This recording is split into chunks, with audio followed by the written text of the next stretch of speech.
dali atong simbahon,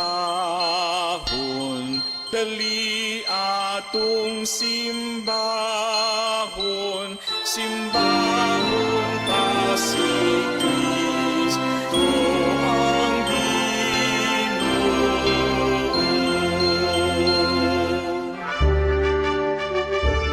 Awit ka anghelan sa tumang kalipay, ubanta sa pag-awit sa Bethlehem.